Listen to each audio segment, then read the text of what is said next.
घड़ी को इस दिशा में भूल से भी ना लगाए, इससे नकारात्मकता फैलती है। नमस्कार दोस्तों, स्वागत है आपका।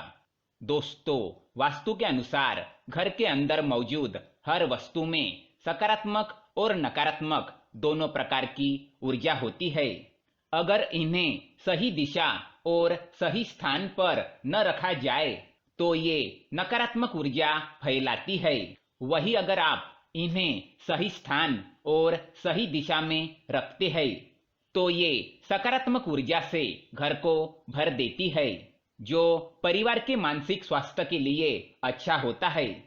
आज का विज्ञान भी इस बात को मानता है कि घर में मौजूद हर एक वस्तु ऊर्जा तरंगे छोड़ती है। दोस्तों, हम सभी के घर में घड़ी का प्रयोग किया जाता है। घड़ी जो बीतते समय और आने वाले समय के बारे में हमें सूचित करती रहती है। अगर हमारे जीवन पर सबसे ज्यादा किसी का प्रभाव पड़ता है तो वो है समय। हर किसी का समय एक जैसा नहीं होता। अच्छे और बुरे समय सभी के जीवन में आते ही रहते हैं। इस समय चक्र का चलना कायम ही रहता है। समय किसी के लिए नहीं रुकता। किंतु अगर हम आपसे कहें कि आप अपने समय को अच्छा बनाने के लिए कुछ उपाय कर सकते हैं। जी हाँ, आज हम घरों में लगी घड़ी, जिसको हम रोज निहारते हैं, पर कभी ये नहीं सोचा कि ये घड़ी हमारा समय बदलने में और अच्छा समय लाने में मदद कर सकती है। दोस्तों, हम कई बार जीवन की छोटी छोटी चीजों को नजरअंदाज कर देते हैं, पर वही चीजें हमारे भाग्य पर अच्छा और बुरा प्रभाव डालती है। आज हम आपको बताने जा रहे हैं कि कैसे घड़ी की सही दिशा आपके जीवन को भी सही रास्ता दिखाने में मदद कर सकती है।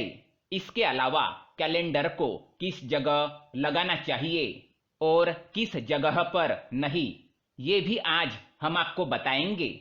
लेकिन इससे पहले दोस्तों, अगर आपने हमारे चैनल को सब्सक्राइब नहीं किया है तो इसे सब्सक्राइब जरूर करें, ताकि ऐसे ही जानकारी वाले वीडियो आप देख सके।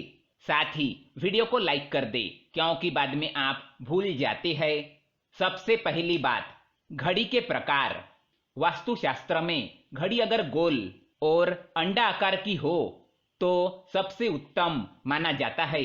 पर आजकल देखा जा रहा है कि बाजार में कई सारे प्रकार की घड़ियां मौजूद है, जिसमें घर के सदस्य या भगवान की फोटो भी लगाई जाती है।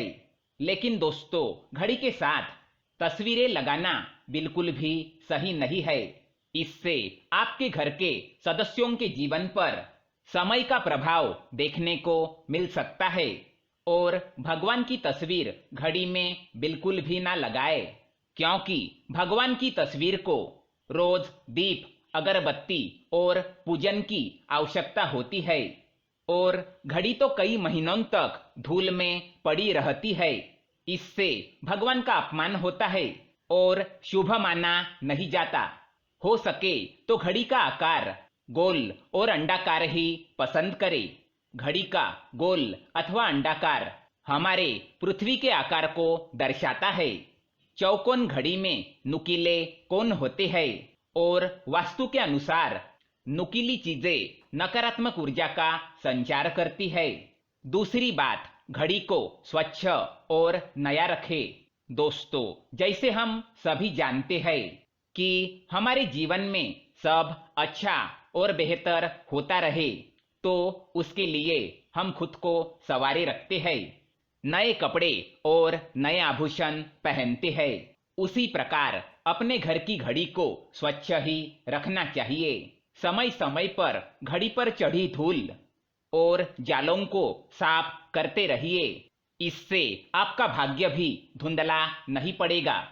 और कई घरों में आदत होती है कि पुरानी घड़ी को बनवाकर चलाते रहते हैं। एक जगह नई घड़ी आई तो पुरानी कहीं और लगा देते हैं। कृपया ऐसा ना करें। घर में पुरानी, टूटी हुई, धूल चढ़ी हुई और बंद घड़ी तो बिल्कुल भी ना रखें। इससे घर में नकारात्मकता और दरिद्रता का वास होने लगता है। बंद पड़ी घड़ी को घर में रखने से व्यक्ति के जीवन में नए अवसर नहीं आते और वह अपने कार्य में सफलता प्राप्त नहीं कर पाता। तीसरी बात, घड़ी की सही दिशा। घड़ी को कभी भी दक्षिण दिशा में होना नहीं चाहिए। दक्षिण दिशा यमलोक की दिशा मानी जाती है। काल का अंतिम चक्र यहीं से शुरू होता है। इसीलिए वास्तुशास्त्र में घड़ी के लिए इस दिशा को अशुभ माना गया है। घर में घड़ी को उत्तर पूर्व पश्चिम दिशा में लगा सकते हैं, किंतु ये ध्यान रहे कि घड़ी को कभी भी मुख्य द्वार, कमरों के दरवाजे या आने जाने के लिए उपयोग में किए जाने वाले दरवाजे के ऊपर कभी न लगाए। इससे समय का प्रभाव आपके आने जाने की गति और दिनचर्या पर पड़ सकता है। घड़ी को हमेशा दीवार पर लगाए जिससे आप समय को अपने सामने देख सके। चौथी बात, घड़ी के साथ कैलेंडर का भी ध्यान रखें। घड़ी समय का प्रतीक है, तो कैलेंडर उससे जुड़ी समय की तारीखों का लेखा जोखा बताता है। कैलेंडर को पूर्वी और उत्तरी दिशा में कभी नहीं लगाना चाहिए, इससे वास्तुदोष उत्पन्न होता है। और कृपया अपने घरों में नए कैलेंडर के साथ पुराना कैलेंडर कभी ना लगाए। कैलेंडर और घड़ी दोनों ही आने वाले समय का सूचक है, जो हमें आगे बढ़ने की प्रेरणा देते हैं। उन्हें समय के अनुसार ही लगाना चाहिए। घड़ी को कभी पीछे समय के साथ ना रखें। आप 5-10 मिनट आगे जरूर रख सकते हैं। इससे आपको कभी भी उस समय का काल चक्र और दुष्ट परिणाम प्राप्त नहीं होगा। ये एक छोटा सा उपाय बताना चाहेंगे। रुकी हुई घड़ी और पुराना कैलेंडर आपके भाग्य को भी रुकावटों से भर देता है। इसीलिए वक्त के साथ आगे बढ़ते रहने के लिए घड़ी और कैलेंडर को बदलते रहिए। और कैलेंडर को कभी भी अपने सोने वाले कमरे में ना लगाए, ना ही मुख्य द्वार पर टंगाए। ये शुभ माना नहीं जाता। पुरानी घड़ी को किसी को दान में देना शुभ माना जाता है। इससे आपके जीवन से बुरा समय निकल जाता है। इसीलिए अगर आपके घर में पुरानी घड़ी हो तो इसे किसी जरूरतमंद को दान में अवश्य दे। तो दोस्तों, ये थे कुछ घड़ी से जुड़े महत्वपूर्ण वास्तु टिप्स। अगर ये जानकारी आपको पसंद आए तो वीडियो को लाइक करें, साथ ही चैनल को सब्सक्राइब करें ताकि ऐसे ही जानकारी वाले वीडियो आप देख सके। धन्यवाद।